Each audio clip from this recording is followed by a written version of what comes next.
Bismillahirrahmanirrahim. Assalamualaikum warahmatullahi wabarakatuh. Yang terhormat Ibu Dr. Anda Indriati Agung Rahayu MPD selaku mentor OPD Provinsi Jawa Tengah dan Kepala Sekolah SMK Negeri 1 Purworejo. Terima kasih kesempatan yang diberikan kepada saya. Izin memperkenalkan diri, nama saya Klasono, instansi dari SMK Negeri 1 Purworejo. Pada orientasi pengenalan nilai etika instansi pemerintah bagi P3 Provinsi Jawa Tengah, ini saya sama dengan teman-teman, yaitu berada di angkatan 45, 52, gelombang ke-9. Di sini orientasi ini ada latar belakangnya, yaitu supaya kita diharapkan untuk mendapatkan pembinaan dan pembekalan dari lingkungan Provinsi Jawa Tengah, terutama khususnya itu dari Dinas Pendidikan dan Kebudayaan Provinsi Jawa Tengah. Kemudian latar belakang yang kedua adalah pengenalan terhadap tugas pokok ASNP 3K. Kemudian yang ketiga adalah pemahaman pengenalan bagi para pegawai baru pada visi dan misi pengembangan ke depan di tempat tugas, yaitu di SMK Negeri 1 Purworejo. Kemudian tujuannya adalah peserta mampu memahami program orientasi pengenalan diri etika, dan yang kedua yaitu peserta dapat mengimplementasikannya, terutama nanti 7 core value yang berakhlak, yaitu berorientasi berlayanan, akuntabel, kompeten, harmonis, kolaboratif, adaptif, dan loyal. Nah, dari semua tugas itu, terutama kita diberikan tugas secara garis besar mengenai rencana hasil kerja.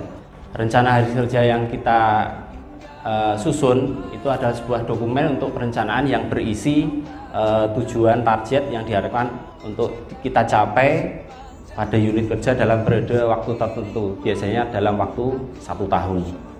Nah, isinya RHK itu mencakup tentang rencana kegiatan, kemudian indikator kinerja, serta hasil yang diharapkan dari pelaksanaan tugas dan tanggung jawab yang diberikan kepada pegawai tersebut. Kemudian fungsi RHK-nya adalah sebagai alat perencana dan evaluasi yang memastikan bahwa pegawai menjalankan tugas sesuai dengan tujuan organisasi dan bisa berkontribusi untuk visi dan misi dari instansi. Nah, ini adalah RHK yang saya susun, yaitu di unit kerja SMK Negeri 1 Purworejo dengan rencana hasil kerja atasan. Yang pertama adalah pengembangan kurikulum. Saya kira kita sebagai tugas sebagai guru itu sama ya, pada kegiatan pengembangan kurikulum pada visi dan misi tujuan sekolah. Kemudian terlaksananya pengembangan profesi. Kemudian yang ketiga adalah kegiatan organisasi profesi, dan yang keempat adalah tugas tambahan. Lanjut. Untuk tersusunnya perangkat pembelajaran ini saya kira juga sama, kita semuanya sama, karena kita adalah sebagai guru, tentunya kita menyusun perangkat pembelajaran sesuai dengan pedoman pengembangan KOSP maupun KTSP. Nah, ini kegiatan tahapannya adalah kita menyusun CP, menyusun ATP, kemudian TP, dan output kegiatannya adalah modul ajar. Next. Kemudian terlaksananya kegiatan proses belajar mengajar sesuai dengan jadwal kalender akademik. Ini kegiatan tahapannya adalah menyiapkan perangkat pembelajaran, membuka kelas, menyiapkan materi, melakukan kegiatan penutup.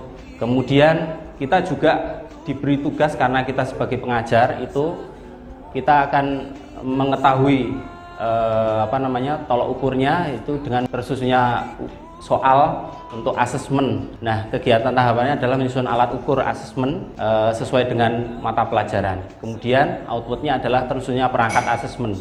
Nah, di sini penerapan nilai berakhlaknya adalah kompeten. Saya menyusun asesmen pembelajaran teknik furnitur sesuai dengan kompetensi.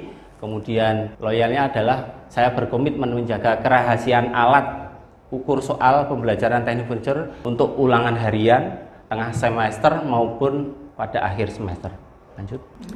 Kemudian setelah asesmen kita akan laksanakan asesmen ya. Next. Setelah kita lakukan asesmen, kita melaksanakan analisis hasil asesmen sesuai dengan mata pelajaran masing-masing. Nah, di sini outputnya adalah analisis nilai asesmen. Penerapan nilai berakhlaknya adalah saya melaksanakan analisis nilai dan analisis butir soal untuk ulangan harian, ulangan tengah semester maupun akhir semester. Kemudian setelah asesmen kita laksanakan, kita akan melakukan tindak lanjut, yaitu tahapannya adalah melaksanakan tindak lanjut, kemudian output kegiatannya adalah terlaksananya tindak lanjut asesmen. Penerapan nilai berakhlaknya adalah saya melaksanakan tindak lanjut asesmen terhadap peserta didik yang sudah kompeten itu dengan pengayaan, kemudian yang belum kompeten dengan remedial. Next. Kemudian tugas selanjutnya adalah terselesaikannya laporan pendidikan dan pelatihan profesi. Ini saya kira juga sebagai guru kita harus mengikuti pendidikan dan pelatihan. Nah, pendidikan dan pelatihan ini kita merencanakan untuk dalam mengikuti seminar, kemudian ada diklat maupun workshop. Kemudian pada bagian tugas tambahan, saya memiliki tugas tambahan yaitu sebagai wakil kelas, kemudian tugas tambahan sebagai pembimbing pendamping siswa PKL. Kegiatan tahapannya adalah membuat laporan pendampingan siswa PKL di dunia usaha dan dunia industri. Kemudian output kegiatannya adalah tersusunnya laporan pendampingan siswa PKL di dunia usaha maupun dunia industri. Penerapan nilai berakhlaknya adalah akuntabel, saya menyusun laporan pendampingan siswa PKL di dunia usaha maupun di dunia industri.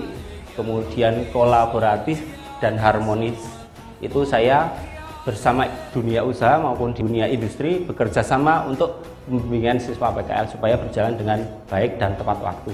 Kemudian tugas tambahan selanjutnya yaitu sebagai kepala bengkel di teknik furniture. Nah, di sini ada satu kegiatan yaitu ini adalah membuat laporan sebagai kepala bengkel. Kemudian outputnya adalah tersusunnya laporan sebagai kepala bengkel. Kemudian penerapan nilai berakhlaknya adalah secara akuntabel saya menyusun laporan sebagai kepala bengkel di teknik furniture. Kemudian kolaborasi dan harmonis, saya bekerja sama dengan siswa, toolman maupun teman sejawat untuk pelaksanaan 5R. Kita juga selalu berinovasi dalam pembuatan produk furniture. Kemudian akuntabel dan kolaboratif, saya melaporkan penjualan produk kepada Usman secara bertanggung jawab, efektif dan efisien. Begitu pemaparan dari saya, Ibu Indri selaku mentor, dan kepada teman-teman mungkin ada pertanyaan dari apa yang sudah saya paparkan. Monggo. Terima kasih atas pemaparannya. Menarik ya. Khususnya pada bagian tertentu itu di slide itu kaitannya dengan kegiatan sebagai kepala bengkel teknik furnitur. Yang akan saya tanyakan adalah apa yang akan Pak Kelasono lakukan terkait tugas tambahan khususan untuk yang kepala bengkel. Terima kasih. Terima kasih Pak Brio atas pertanyaannya. Bagus sekali pertanyaannya. Baik, saya akan menjawab pertanyaan tersebut. Apa yang sudah saya lakukan di teknik furniture sebagai kepala bengkel adalah kita selalu melakukan menjaga 5R, ringkas, rapih, resik, rawat, dan rajin. Itu berlaku untuk di bengkel maupun di lab komputer, karena kita kan punya lab komputer juga di furniture. Selanjutnya kita juga selalu memberikan pengarahan secara prosedural penggunaan alat kepada setiap siswa yang belum melakukan penggunaan, dan kemudian ada juga dengan labelisasi alat, kemudian penataan alat yang rapi.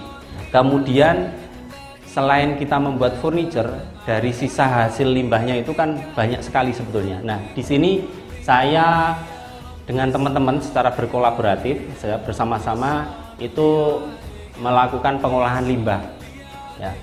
Dan tidak hanya di lingkungan furniture saja, kita juga berkolaboratif dengan teknik pengelasan Seperti contohnya ini adalah pengolahan limbah kayu percat dengan resin, itu rangkanya yang membuat adalah teknik las. Kemudian kita juga selalu berinovasi ya dalam pembuatan furniture.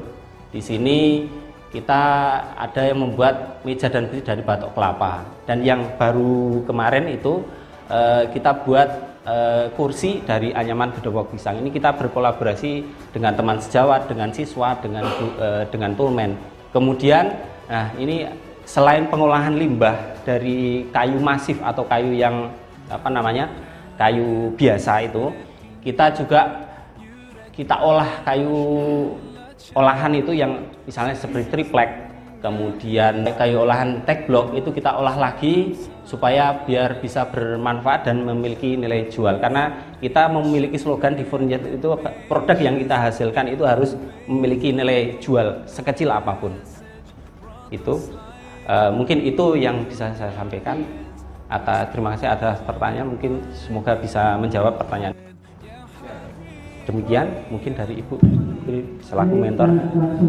Saya tertarik sekali karena jenengan selalu menyampaikan berinovasi itu sampai sekian kali, tapi sepertinya tidak memasukkan nilai adaptif. Nah, nggak ada nilai, berarti kesimpulannya panjenengan belum memahami core value itu sebetulnya apa. Padahal sudah menyampaikan berinovasi dengan teknik pengelasan luar biasa ya, tebal, tapi saya tidak melihat panjenengan memasukkan nilai adaptif. Nah, ini kan termasuk tadi di dalam mungkin itu semua yang produktif, karena di penyusunan perangkat pembelajaran ini kan panjenengan selalu dengan budi ya, dan dengan sesuaikan dengan industri. Itu juga tambah aja loyal itu tadi. Kalau nilai loyal itu sesuai dengan CP, konsultasi dengan pimpinan, itu kan nilai loyal. Nilai adaptif ya disesuaikan dengan industri. Jadi kira-kira di situ, nilai itu bisa masuk semuanya. Jangan inovasi adaptifnya tinggi. Tetapi dalam praktek menyampaikan tadi ada yang belum sesuai dengan, masih beberapa kali menyebutkan praktek ini budaya ada. Jadi kan sebanyak untuk bisa lupa. Monggo masih ada beberapa yang perlu dimasukkan untuk nilai-nilai. Artinya untuk pemahaman teman-teman itu bisa ditingkatkan lagi nilainya apa sih dan bisa dimasukkan itu sehingga penerapan nilai berakhlak itu nanti bisa lengkap. Iya, Bu. Artinya sudah luar biasa, bagus sekali. Itu aja Pak Matur. Matur nuwun Bu atas masukannya juga teman-teman. Mungkin itu yang bisa saya sampaikan. Terima kasih atas segala perhatiannya. Mohon maaf bila ada kekurangannya. Saya akhiri. Wassalamualaikum warahmatullahi wabarakatuh.